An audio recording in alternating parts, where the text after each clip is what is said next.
Hey now, Brawlers, it's time for another Board Game Brawl review with Nick Minahan, sponsored by BoardGameBliss.com. Hey peeps, today we're going to take a look at the Deadpool expansion for Marvel Legendary, the deck building game. You need either the base Legendary set or the villain set to play with. Theoretically, you could play this with the other Legendary Encounters games, or perhaps Big Trouble in Little China, but I wouldn't bet on that being an easy task. This is primarily for the Marvel games.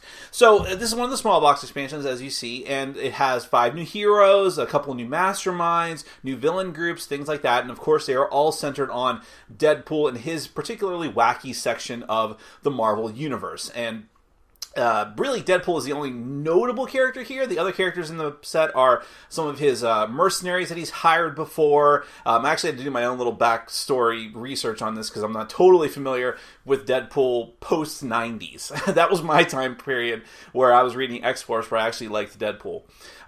So there's those kind of characters here, and the whole set has a very goofy bent to it. Definitely they're taking cues from the modern version of Deadpool, who breaks the fourth wall and does a lot of funny stuff, supposedly funny stuff, and so on and so forth. But for all intents and purposes, it is still a standard Marvel Legendary expansion set. So let's go ahead and take a quick look at all the new stuff you have, along with the new card abilities, things like that. Then we're going to come back and let you know what I think.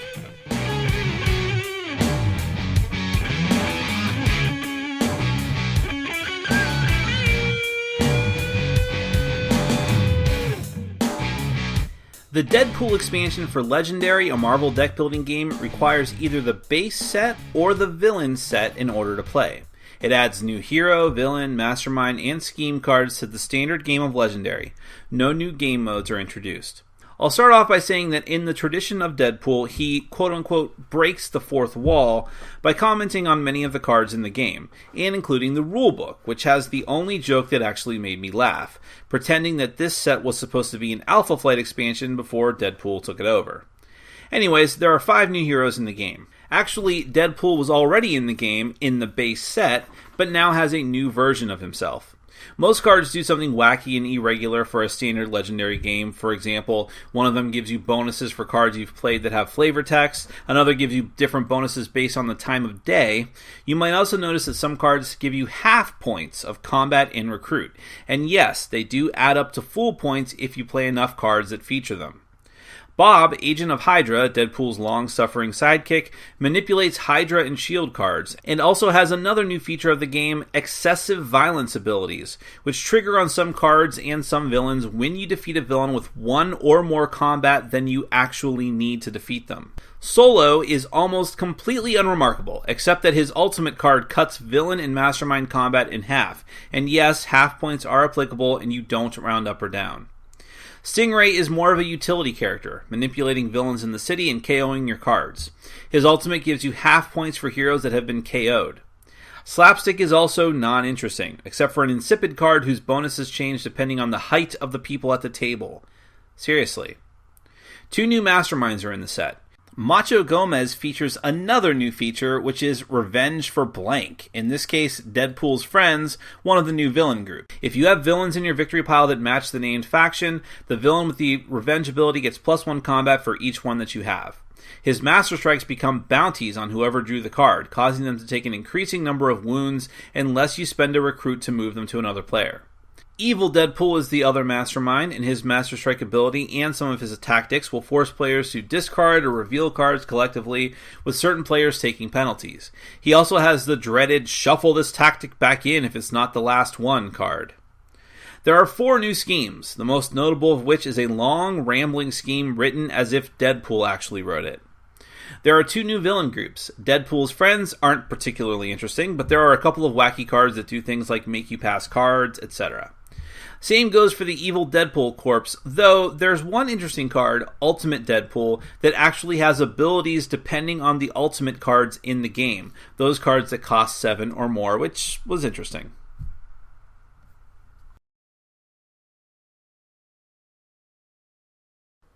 If I had to say just one thing about this set, it's meh. It's Marvel Legendary, and I love Legendary. It's one of the best games that, in my opinion, that I own as a top 10 game for me. So more content, as I've always said with every expansion I review, A-okay, perfect, keep it coming. But having said that, this set, despite it being goofy, goofball, wacky stuff going on in it, and it's Deadpool, who's a hot character again right now, despite all that, it's still a very bland set for me. I'll give you a little backstory here, because you should know my personal biases going into this, as I kind of very strongly hinted at in the intro to this video. I'm not a big Deadpool fan. I liked the movie. The movie was really funny. I really enjoyed it. But first off, I'm not into reading Marvel comics that much nowadays, so I wasn't really exposed to the modern version of Deadpool that much to begin with. Again, my experience was with the 90s Deadpool, who was just a forgettable person before becoming huge all of a sudden with like Cable and Deadpool and all that.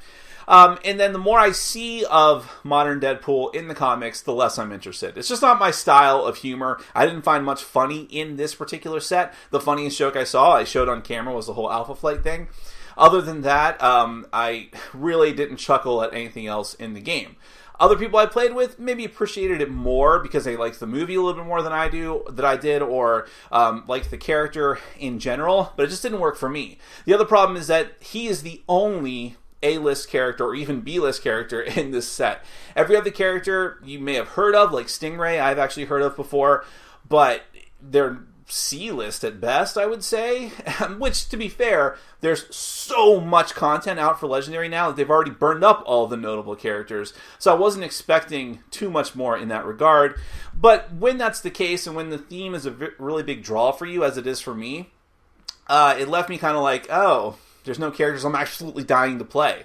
The new version of Deadpool, I guess we'll slide into the mechanics now. The new version of Deadpool is much better than the old one, but again, there's goofy stuff. And that's the big problem with the set, is that there's two ways it could have gone with this. If they had gone completely over the top, doing weird stuff, I would have hated this. Which Big Trouble in Little China did a little bit more of, and that's why I didn't like that version so much. And there was another deck building game, one of the Cerberus engine Cryptozoic games based on Cartoon Network, did a lot of stupid stuff that you had to like fist bump people and all that. And this one could have gone in that direction and didn't. And that's in the plus column on Deadpool's side. On the other hand, there's still some other weird things they put in there just for the sake of being weird that just fell flat for me. So the half points of combat, I'm like, oh, okay. I mean, that's interesting enough, but it doesn't actually add any kind of depth to the game. It's just another thing for you to keep track of, which is not necessarily that fun. You have the flavor text from Deadpool, which is not sometimes actual flavor text. There's even a card that, as I showed on camera, that gives you bonuses for flavor text. But the rest of the comments from Deadpool are slid into the card text itself and in the rulebook, and it gets very, very wearisome. I'm like, oh, okay. Like, especially in the rulebook where you're just kind of like, get to the point. Like, what's the actual rule content here? Thankfully, there's not that many new rules, so it's not that big a deal. But on some of the cards, it's like, wait a minute, what is this card actually saying? Oh, I guess it's letting me reveal the top card of my deck, but I wouldn't know that from a first glance. So sometimes the humor gets in the way of itself. But that's really all that this new set is offering, is the sense of humor and the wackiness. And the things like the flavor text you have to count up, or there's another Deadpool card that says, this card gives you combat between 8 o'clock and midnight, I think. But if not, it's recruit, which, alright. Again, these aren't game-breaking things, but I feel they're unnecessary things. But because it's not really a joke set. In other words, they tried to play it both ways, and I feel like it's not wacky enough for some people, or it's not like concrete and solid enough for others, which would be me. So I'm not sure how that really works out. I don't think that it does. Because at the end of it all, it's still just a Marvel Legendary set with just some awkward stuff in it. And again, none of the characters, even mechanically speaking, really stand out. Deadpool is just doing his wacky thing, is kind of all over the place.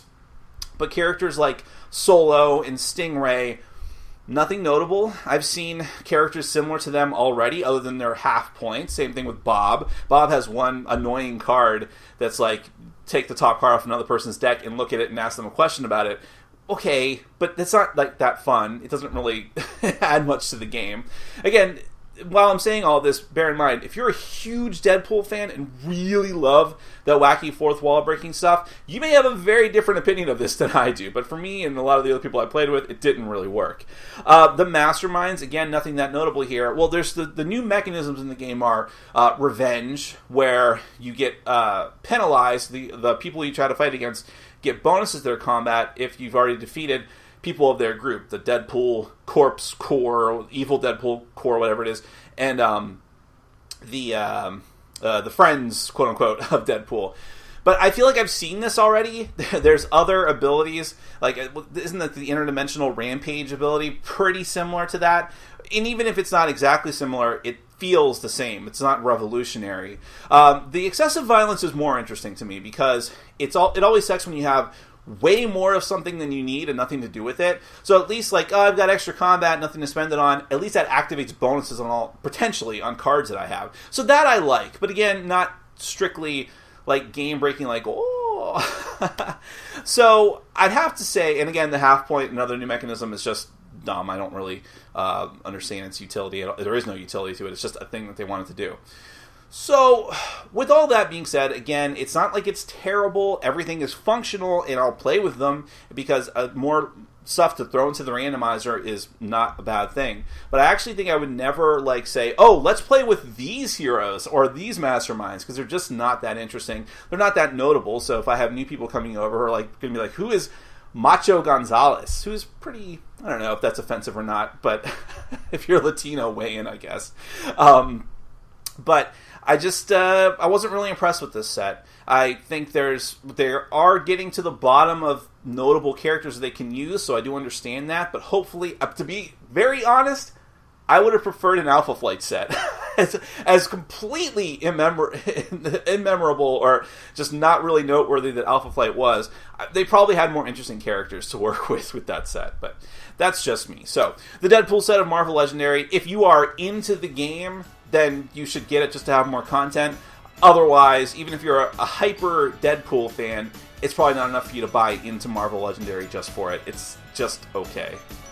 Thanks for watching. Follow us on Facebook, Twitter, and Patreon. And make sure to check out our sponsor, Board Game Bliss, where you can find an amazing selection of games from around the world. BoardGameBliss.com. Thanks for your support.